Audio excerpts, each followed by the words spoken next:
Hey Booktube, this is Kelly. Thank you so much for watching my channel, Books I'm Not Reading. Welcome back to my 5-year anniversary on Booktube celebration. Today the topic is 5 books I would have never read had it not been for Booktube. So I went through my book journal since I started my Booktube channel in 2018, and yeah, there were a few things that jumped out at me. I want this to be about, like, I don't know, maybe like more serious books. I'm definitely not going to deny, like, I probably wouldn't have read the misread books that I have read without Booktube and Gina from Gina Stan Your Books. And I also probably would have missed out on the Amory Ames series. I haven't read all of them yet still. The first one's Murder at the Brightwell by Ashley Weaver. And yeah, this was a book we found out about on Steve Donahue's channel. So so those are some like lighter, kind of fluffier things that I wouldn't have found out about if it weren't for Booktube. But then there are some more serious things, and I tried really hard to think about, okay, like what would I have read anyway, regardless of Booktube, and I wanted to make sure that these are all things that they weren't just presents from Jason. They were like, I was driven by videos I saw and comments and things like that compelled me to read these books. Now, many of them you will have seen on my channel before, probably. The first one is a biography of Elizabeth Gaskell by Jenny Uglow. If you're a Gaskell fan, I highly recommend this book. My husband did buy me this book, but I'm not sure when I would have got to it. It's pretty chunky. But I ended up doing this as a buddy read with Joe Smith. Isn't that a beautiful cover? And so that made it a much more interesting experience. I think Joe has gone on to read all of Gaskell. I still haven't. And I had read Elizabeth Gaskell before Booktube. But like I said, like reading like a heavy duty biography of an author that I've only read, 3 books by, I'm not sure I would have done had it not been for Booktube. Another book that I discovered since joining Booktube and have read is What Matters in Jane Austen by John Mullen. This, every year I participated in Jane Austen July, that people would talk about this book, and I don't know, like, I'm not saying that if I found it in a bookstore, but I really don't spend that much time in bookstores anymore, so I'm not sure how I would have stumbled across this, but the heavy, strong, repeated recommendations from not only Booktube hosts for Jane Austen July, but also people who participate in it, really compelled me to read it, and frankly, I'm ready to reread it because there's just so much in there that, I'd like to read it closer to reading some Jane Austen. But yeah, so this is a great book. If you're looking for a nonfiction book to read for Jane Austen July, I just echo the other comments, and I highly, highly recommend it. The next, I'm going to show you a couple books here. It's really the Barsetshire series by Anthony Trollope. I don't know how I missed out on Trollope. Like, I've never heard, until Booktube, I'd never really heard anybody talk about him.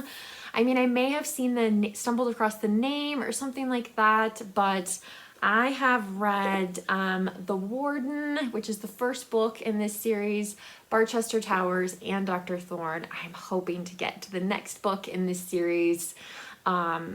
I don't know, maybe July. We'll see what happens.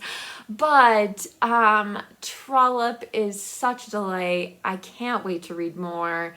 And yeah, I really don't think I would have discovered him had it not been for just so many people, especially this series, like so many people talking about it.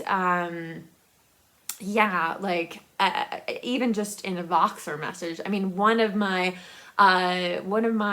people I talk to regularly on Voxer reads a Trollope every month. So there's a lot of Trollope out there, and he's one author that I really regret that it took me so long to get to. Okay. The next one is like a direct recommendation from you all. So in 2020, I made this decision before everything happened, but I decided I really wanted to focus on books that I already owned, books that had been on my shelves for a long time, and I did that. And I felt really good about it. Because my reading tastes have changed over time. And so anyway, at the end of 2020, as a way to like celebrate what I'd read, I asked all of you for a recommendation. There was one that I wasn't familiar with the author. I had never heard of before, and it ended up being the best book of 2021 for me. And that was A Month in the Country by J.L. Carr. If you don't own this book, if you don't have it on your e-reader, like, you really, really should get it. It is so beautiful. It is so spectacular. Yeah, it's just a phenomenal book. I can't sing its praises high enough. It's a veteran who goes to a rural English community to help restore a church, and his relationships with the people in the community, and he's uncovering a work of art, and yeah, it's just this little gem of a book, and I love it so much. And again, I'm already like, I want to reread that. So good. By far and away, the biggest change that has happened since I joined Booktube is I haven't read all of Shakespeare, but I have read so much more Shakespeare than I ever would have read had it not been for Booktube, because my first year on Booktube, Jason was a host for this event called ShakeTube back then. It's now called Shaketember. You can see I've got my Shakespeare t-shirt on here. The first play I read for Shaketember in 2018 was As You Like It. I made a video about this in the backyard. And I think the thing that I love so much about reading Shakespeare, especially on Booktube, is that it's a really safe space. It's okay. Like, I have on camera, like, completely botched the ending of one play in particular. I kind of want to reread that one again. But yeah, it has really, really changed my life. I read Richard II, Henry IV, Henry IV parts 1 and 2, and then Henry V. I've read Hamlet twice. There's just these plays, and they're so wonderful. This was a gift from one of you wonderful people. The complete works of Shakespeare, which I'm so glad we have, because sometimes I go to the library and for some reason we don't have a copy at the library of that particular play. I mean, obviously this is a little bit, it's a little bit wieldy because it's so big, But there's tons of stuff. This is from the Royal Shakespeare Company, and so there's photos of famous productions of the plays and, you know, information that's maybe not quite as daunting as picking up Harold Bloom's book about Shakespeare's play, which we also own.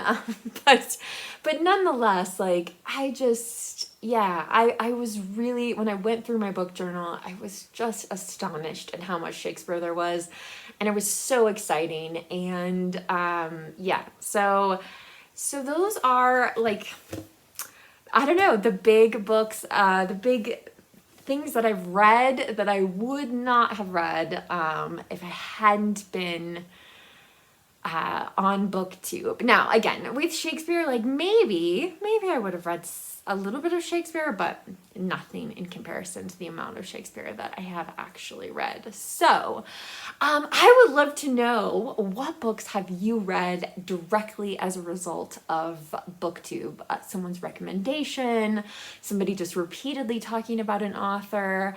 What do you think about my picks? Did I miss something big? There have been a lot of books that, you know, again, were gifted to me, or I don't know, like, yeah, Jason buys me books quite often, and so, or I snatch something from a little free library. I'm not saying that, I think some of those things might have happened on their own. One book I also just want to mention, and I don't have a copy of it, is My Name is Asher Lev by Chaim Potok, which again was a huge recommendation from you guys. From all, you know, I had so many subscribers tell me that I should read that book. So, and I'm so happy I did. It was excellent, and I want to read the follow-up book. But anyway, so I'd love to hear your thoughts about this. Thanks so much for being part of my 5-year anniversary celebration. Booktube, remember to be kind to yourself, be kind to others, and I'll be back very soon with another video. Bye.